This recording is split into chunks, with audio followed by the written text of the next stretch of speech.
আমাদের reservation officer দেখেন অবস্থা কি, তার মতো কামসোর খুবই কম আছে। মানে যে কোনো কাজ জীবনও ঠিকমতো করবো না, আর করলেও চিন্তা করবো কীভাবে নিজে সেফ থাকা যায়। মানে অন্যকে বাস খাক, উনি সেফ থাক, বুঝিনি। আমার কলিগ কিন্তু এমনকি আমরা একই সেক্টরে কাজ করি, মানে বাসটাকে উনি আমার গোয়াতে দিব এই চিন্তা করে উনি পালা থাক। তো প্রত্যেকটা অফিসে এরকম একটা লোক থাকে, সাবধান ভাই। এটা হলো আমি হলাম কি চাকরিজীবী ব্লগার, চাকরি করি পাশাপাশি ব্লগ করি, এসব কিছু লোকের কাজগুলো আপনার সামনে তুলে ধরি। তো সকলেই পাশে থাকবেন এবং দেখবেন, সাবধান থাকবেন, বিশেষ করে এরকম অফিসে লোক থাকবে। ভাই কিছু বলবেন? কিছু বলেন কিছু বলবেন?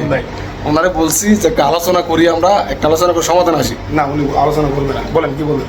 কিছু বলবো না। কেন? বিয়ে করছেন নি? মাইয়া দেয় না। মাইয়া বলে দেয় না, বিয়েও করে না, মাইয়া দেয় না। মেয়া দিব না রে ভাই।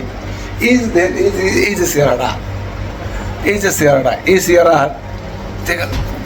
হ্যাঁ, অফিস এমন একটা জিনিস যে ওই যে জায়গায় সকল কিসিমের মানুষ আপনি দেখতে পাবেন।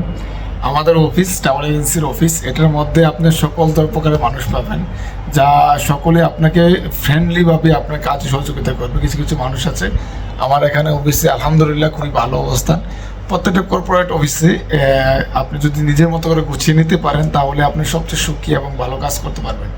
যদি ভালোভাবে কাজ করতে চান তাহলে নিজের মতো করে গুছিয়ে নিতে হবে, আর যদি ভালো না রাখতে চান তাহলে নিজের মতো করে যা মন করতে পারেন।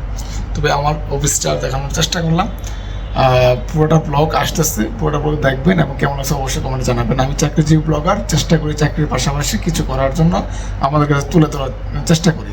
কিন্তু জানি আপনাদের মন মতো হয় না, আমারও সেই সময় হয় না। সময় এবং সব কিছু মিলিয়ে অ্যাডজাস্ট করতে খুব ঝামেলা হয় আমার, সেই জন্য আমি নিয়মিত ভিডিও দিতে পারি না বা এডিট করতে পারি না, সময় দিতে পারি না। আশা করছি খুবই শীঘ্রই আমি ফুল টাইমভাবে আপনাদের মাঝে ভিডিও দেওয়ার চেষ্টা করবো। তবে এই পর্যন্ত আমাকে একটু মানিয়ে নেবেন। আর আমার ভিডিওগুলো কেমন অবশ্যই কমেন্টে জানিয়ে যাবেন। নতুন হলে অবশ্যই সাবস্ক্রাইব করুন, ফেসবুকে কমেন্ট করবেন।